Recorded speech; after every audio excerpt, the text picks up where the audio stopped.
kita disuguhi dua perempuan, contoh perempuan-perempuan kafir yang orang-orang saleh, ya, bersuamikan orang-orang saleh.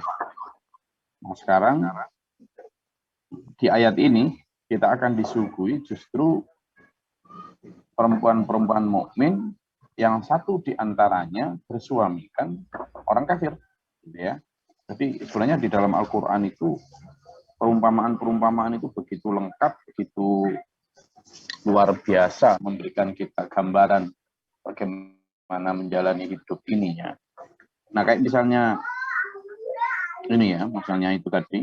Jadi kalau di ayat yang 11 ini, Allah membuat perumpamaan untuk orang-orang beriman itu bagaimana seorang istri Fir'aun.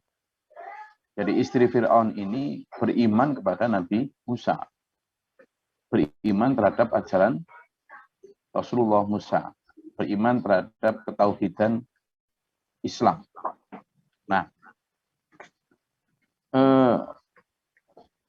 ceritanya memang selama ini dia menyembunyikan ya keislamannya atau keimanannya terhadap tauhid, terhadap Allah.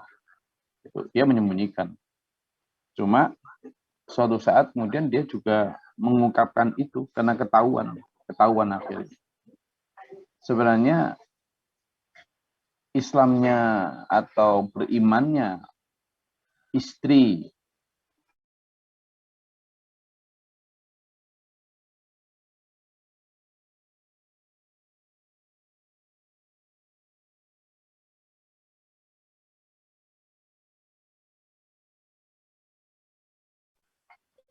yang juga selalu menyembunyikan keimanannya. Lalu suatu saat ketika nyisiri putrinya Fir'aun, ya, nyisiri putrinya Fir'aun, lalu sisirnya jatuh. Tidak sengaja. Dia mengatakan subhanallah gitu ya, atau astagfirullah gitu. Dia menyebut Allah, tidak sengaja itu. Menyebut Allah, akhirnya putrinya Fir'aun itu bertanya, loh, siapa yang kamu sebut itu? Gitu. Apa itu? Gitu. Nah, kemudian terkuaklah ternyata kemudian itu tadi ternyata putri siapa? Nah, si Ibu Masyito itu sudah beriman kepada Nabi Musa, bertuhankan Tuhan lain selain Tuhannya orang Mesir. Orang Mesir saat itu bertuhankan siapa? Fir'aun. Nah, kabar itu kemudian menyebar sampai juga ke telinganya Fir'aun. Nah, pada saat itulah kemudian Ibu Masyito akhirnya dihukum loh, seperti yang kita kenal di dalam sejarah. Akhirnya Ibu Masyito memang dihukum, yakni dihukum yang luar biasa kejam, yakni direbus, digoreng hidup-hidup. Ya, digoreng hidup-hidup. Bersama suami dan anak-anaknya. Nah, keimanan Fir'aun, keimanan siapa? Ibu Masyito yang sampai segitunya, itu yang kemudian membuat istrinya Fir'aun lama-lama juga bersimpati kok sampai sebegitu teguhnya. Sehingga akhirnya juga istrinya Fir'aun secara diam-diam juga beriman terhadap kebenaran Nabi Musa. Tetapi lama-lama juga kemudian istrinya Fir'aun ini ketahuan juga. Nah, tetapi dalam diamnya itu istrinya Fir'aun berdoa kepada Allah, ya Allah, untukku sebuah rumah di sisimu ya Allah, dan di surga, dan selamatkanlah aku dari Fir'aun dan perbuatannya, serta selamatkanlah aku dari kaum yang zalim ini. Pada akhirnya memang sejarah ada yang berbeda mengatakan bahwa istrinya Fir'aun ini selamat, tapi ada satu sejarah juga yang menyatakan istrinya Fir'aun akhirnya juga dihukum mati. Dihukum mati oleh Fir'aun. Jadi untuk mempertahankan keimanannya itu, maka itu tadi, Rabbi ibnili 'indaka baitan fil jannah, ya Allah bangunkanlah untukku rumah di surga, wa najjini min fir'auna wa amalihi, dan juga selamatkanlah aku dari Fir'aun dan perbuatannya. wa najini minal qaumidh dhalimin, dan selamatkanlah aku dari kaum yang zalim. Nah, ini juga satu pelajaran untuk kita ya, pelajaran untuk kita. Jadi pelajaran untuk kita betapa keimanan orang-orang terdahulu itu begitu mahal sampai ditebus dengan perjuangan seperti itu gitu loh. Sehingga menurut saya nggak adil kalau kemudian kita semau-maunya, seenak jidat kita, seenak nafsu kita mengatakan surga itu murah, surga itu enggak semahal itu, enggak sesulit itu. Jadi khawatirnya nanti kita di pintu surga plonga-plongo gitu. Mana tiketmu, mana bukti perjuanganmu, terus nggak jadi, naudzubillah, hanya karena ketika di dunia kita salah dalam menerjemahkan hidup ini ya. Itu istrinya Fir'aun. Dia solihah, dia mukminat, tapi bersuamikan orang-orang yang jahat, orang-orang yang tidak benar, yakni Fir'aun, yang durhaka. Yang pertama. Kemudian yang kedua adalah wa Maryam, dan Maryam ibnata Imran allati ahsanat farjaha. Nah, ini juga pelajaran untuk kita. Bagaimana seorang Maryam ini kan orang yang sangat menjaga kehormatannya, sangat sholihah, bahkan di umur kegadisannya ya benar-benar ingin menjaga dirinya sampai dia membangun sebuah mihrab, membangun sebuah tempat khusus hanya untuk agar dia menjauh dari dunia. Uzlah lah, menjauh dari dunia untuk fokus mata-mata berdoa kepada Allah, memuji Allah, beribadah kepada Allah, wis nak mau apa-apa dia. Ya, hidupnya akhirnya cuma dikirimi makan sama Imron, tiap hari dikirimi makan sama Imron. Tapi setiap kali Imron, bapaknya ini, ngirim makanan ke Maryam, itu mesti di situ sudah ada makanan. Maka ketika Imron bertanya, dari mana ini? Maka jawabnya Maryam, adami inti Rabbi, dari sisi Tuhan, dari kasih Allah katanya. Gitu. Nah, sehebat itu di dalam menjaga kehormatan, tetapi lihat ujian yang diterima. Maksud hati ingin mendekat kepada Allah, tapi justru oleh Allah diberi ujian luar biasa berat ketika kemudian banafakhna fihi min ruhina. Kemudian kami tiupkan ruh ke dalam rahimnya. Kalimatnya seolah-olah ringan, kami tiupkan ruh ke dalam rahimnya. Padahal konsekuensi sosialnya luar biasa. Gimana? Maryam yang terkenal zuhud, terkenal sangat menjaga kehormatannya, tapi ujuk-ujuk malah dikasih ujian yang luar biasa berbalik dari itu. Apa? Hamil. Hamil. Bayangkan, mana ada orang yang mau percaya bahwa ketika ada seorang gadis ujuk-ujuk hamil, terus dengan mengatakan enteng saja ini dari Allah, mana ada. Dan Maryam sendiri juga menyadari bahwa orang akan sangat kesulitan untuk mempercayai itu, gitu loh. Ya sulit, gimana wong? Kamu tujuannya nguzlah, kamu tujuannya mau menjaga diri dari laki-laki, hanya untuk Allah. Lah kok ujuk-ujuk kamu hamil itu? Jadi, ya bukan hanya zaman sekarang, ya zaman itu ya sama ya. Sulit mempercayai itu. Coba bayangkan betapa terpukulnya Maryam yang maksud hati ingin dekat kepada Allah, tetapi justru oleh Allah diberikan ujian dengan cara seperti itu. Itu kan di mata masyarakat kan hina sekali. Hina sekali. Hina sekali. Nanti kita akan coba sama baca itu dalam surat Maryam itu betapa masyarakat itu. Kamu itu loh Maryam, Maryam. Wong kamu itu anak turunnya orang soleh.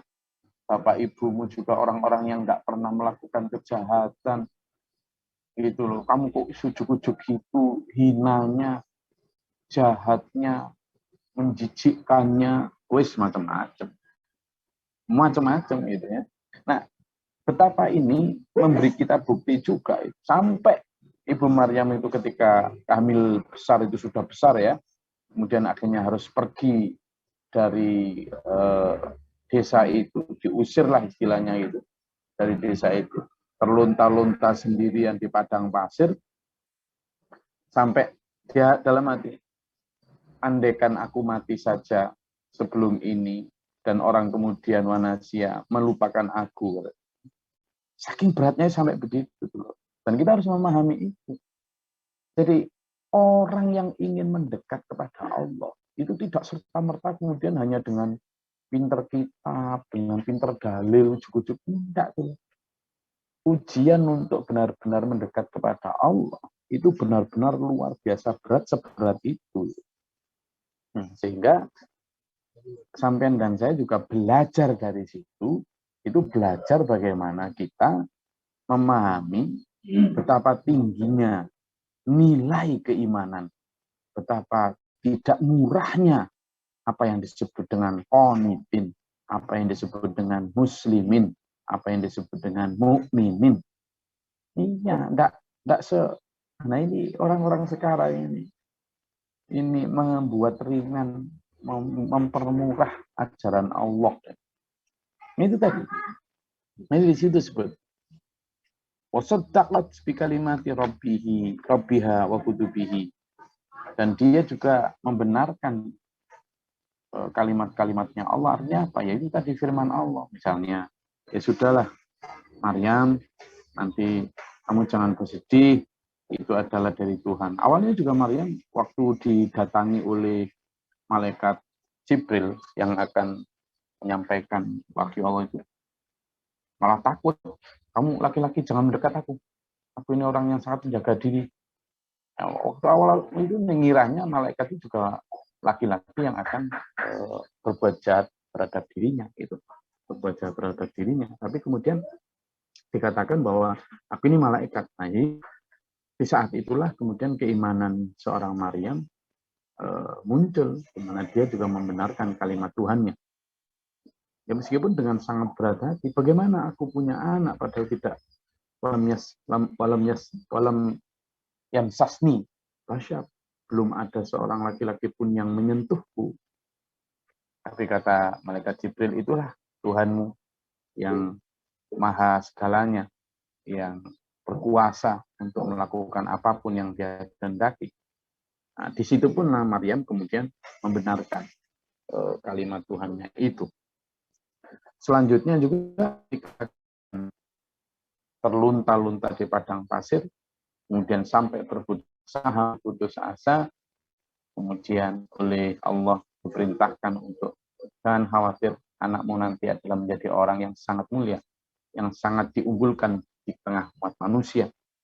Dan ketika di padang pasir kesulitan makan, kesulitan air dan sebagainya, kemudian diperintahkan putrinya ini diperintahkan untuk menjejakkan kaki di pasir, kemudian muncullah dari sana air juga. Lalu kemudian kurma-kurma itu pun diturunkan Allah dari pokok-pokok pohonnya, dan kemudian menjadi makanan dan minumannya. Dan juga ketika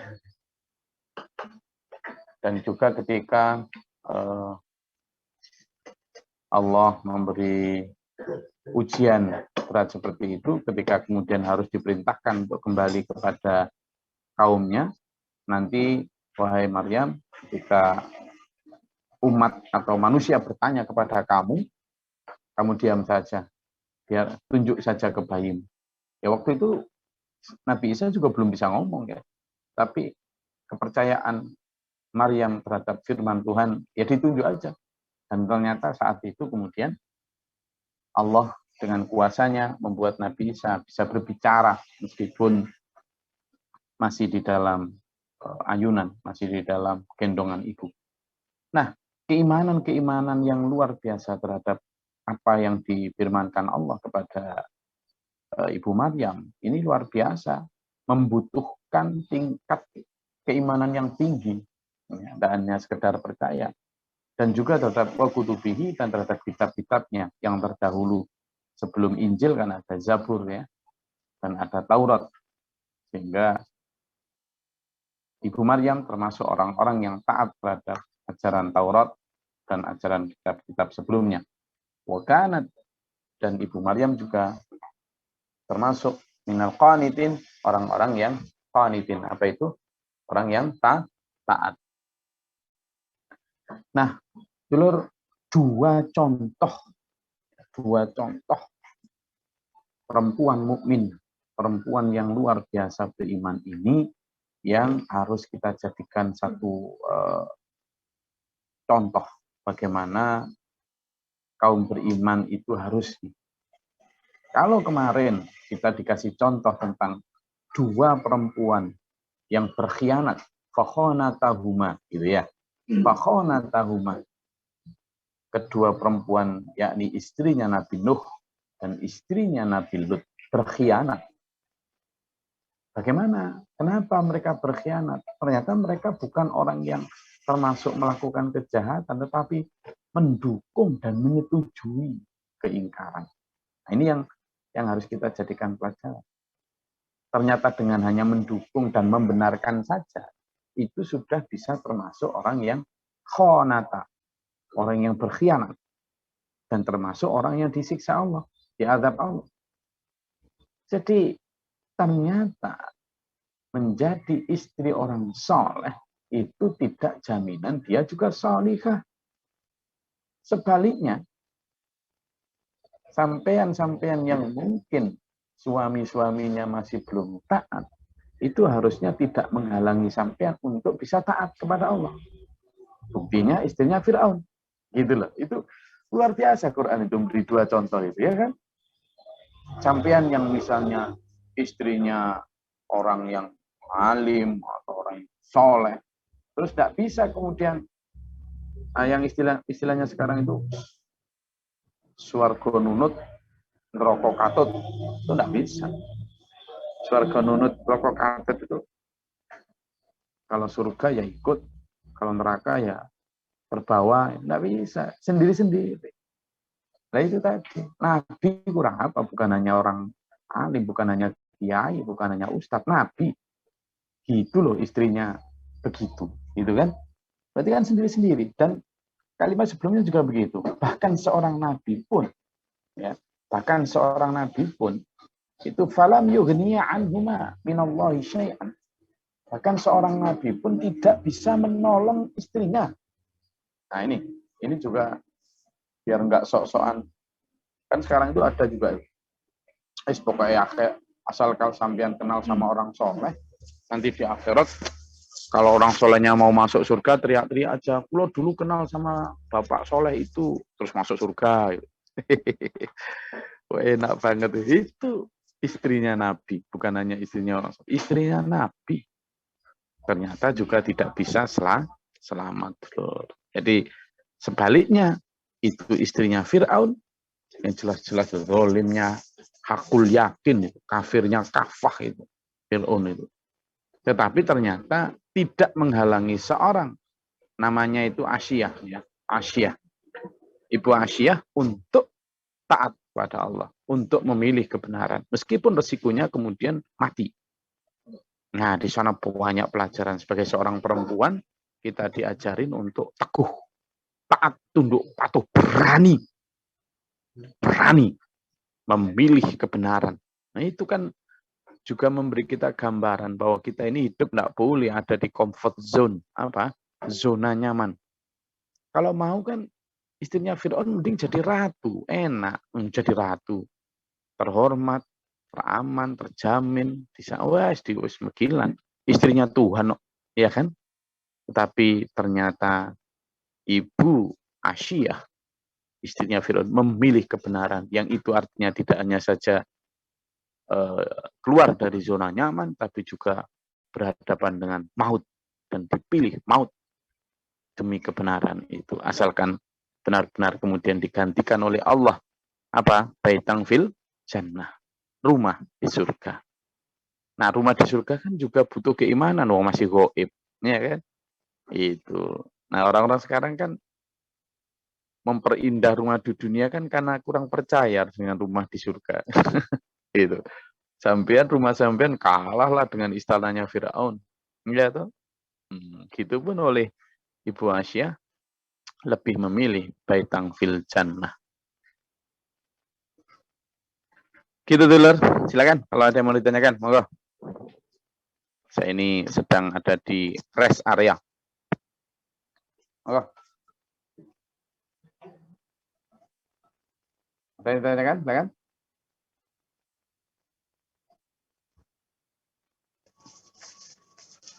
Kita ada di akhir surat At-Tahrim ya. Silakan kalau ada yang mau ditanyakan.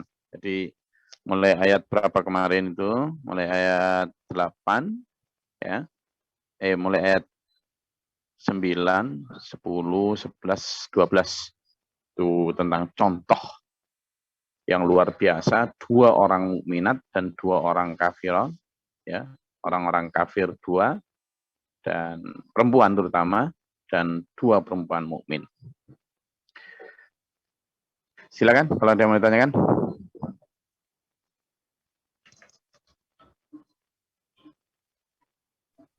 Oke, izin Gus. Silakan Pak Jo.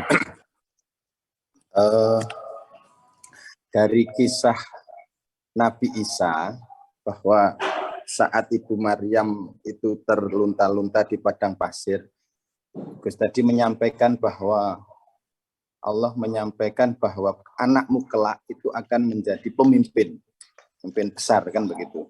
Tapi di akhir cerita pun Nabi Isa itu punya murid cuma 12 Gus. Jadi yang ditanyakan secara dohir, secara pandangan masyarakat, kalau muridnya 12 kan bukan pemimpin besar itu maksud kami. Betul. Iya, apalagi muridnya cuma Pak Jo gitu misalnya ya kan. Iya, gini ya. Jadi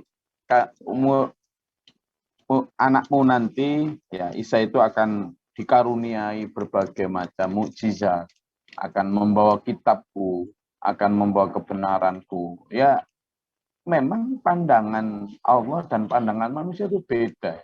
Misalnya tidak hanya itu. Nabi Nuh itu kan masuk dalam ulul azmi. Dan ulul azmi yang bahkan tidak hanya itu, mukjizatnya itu sampai menenggelamkan planet ini, bukan hanya banjir satu desa. Planet ini ditenggelamkan. Tapi toh demikian ternyata yang dimaksud ulul azmi, nabi terhebat, 5 terhebat itu, ya ternyata muridnya ya cuma berapa puluh orang. Gitu kan. Nabi Musa sendiri pun begitu. Nah, ternyata standar atau kriteria besar, kriteria hebat, kriteria luar biasa tinggi di sisi Allah, itu juga bukan kok kemudian punya kerajaan, ya enggak. Nabi Sulaiman ternyata juga enggak masuk di dalam kriteria nabi-nabi yang ulul azmi itu, enggak. Gitu ya. Nabi Daud juga enggak, tapi justru Nabi Musa yang juga muridnya enggak seberapa banyak, bahkan punya murid Korun aja juga durhaka itu. Nah, lalu apa yang dimaksud dengan hebat atau nanti pemimpin besar seperti Nabi Isa? Pertama adalah ajarannya.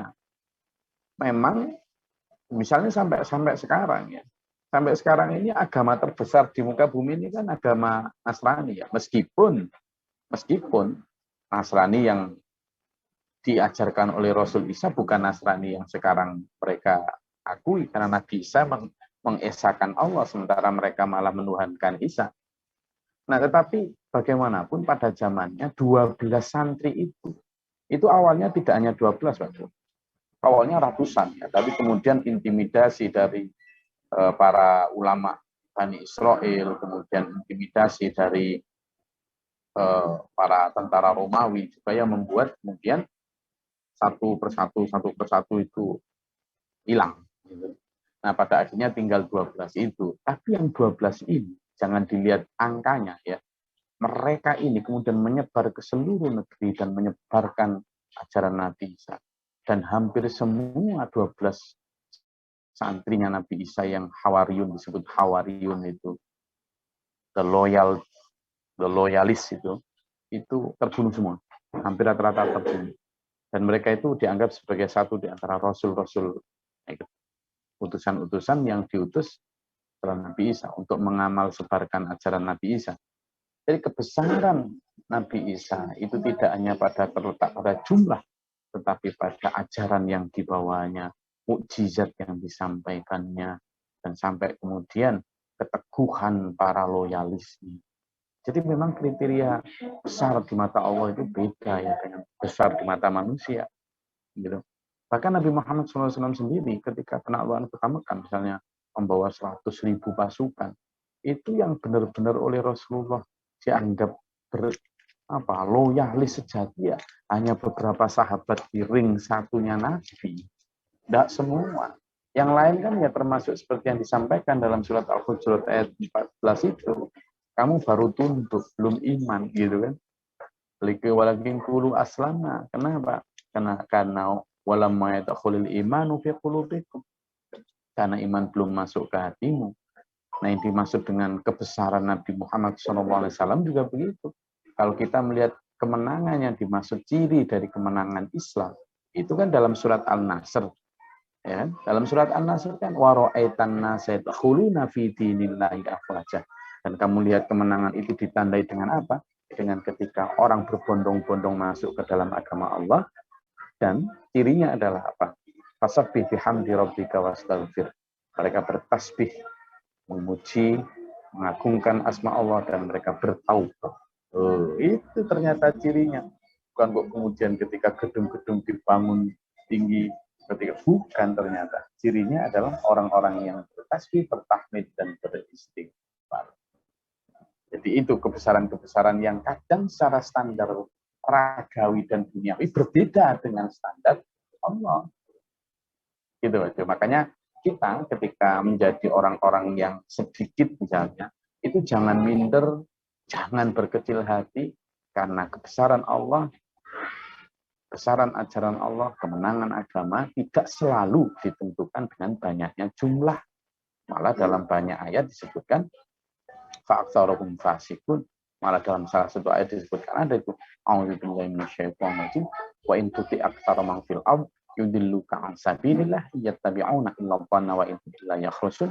Jika kamu mengikuti kebanyakan orang di muka bumi itu, maka mereka akan menyesatkan dari jalan Allah, karena yang mereka ikuti itu tidak lain hanyalah praduga dan kebohongan-kebohongan semata.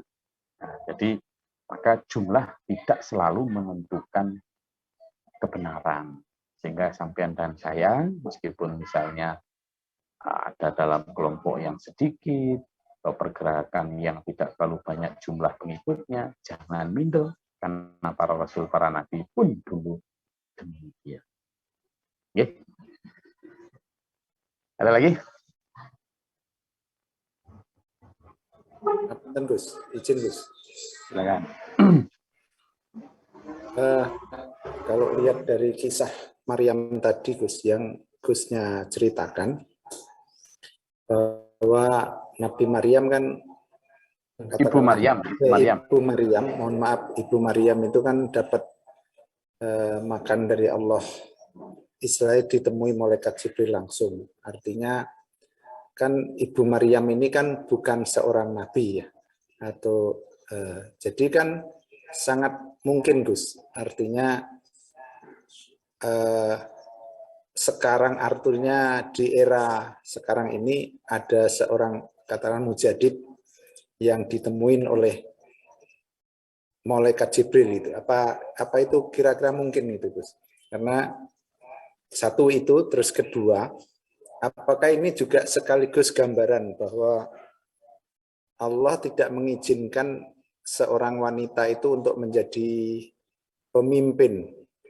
Karena kalau melihat begitu sohehnya, begitu solehkahnya Ibu Maryam sampai Jibril itu nemui langsung, tetapi toh Ibu Maryam tidak diangkat sebagai seorang pemimpin, tetapi ibu besar yang melahirkan seorang pemimpin seorang nabi itu? Mohon penjelasan Gus. Ya, yang pertama begini, tentang apakah mungkin Allah menunjuk seseorang di mana malaikat Jibril atau wahyu Allah, atau mungkin bukan kalimatnya wahyu ya, tapi lebih kepada disebut mubasyirat. Jadi dalam hadis Sahih Muslim disebutkan bahwa setelah Rasulullah maka itu ada yang namanya mubasyirat atau petunjuk-petunjuk yang Allah berikan kepada hambanya yang dikehendaki. Itu lewat apapun ya. Dan itu memang ada, Pak. Ada. Karena itu juga sudah dinubuahkan oleh Rasulullah bahwa kalimatnya begini, Rasulullah bersabda itu, yub'atsu ala kulli ra'sin mi'atin sanatin may yujaddidu li hadhil ummati amradiniha.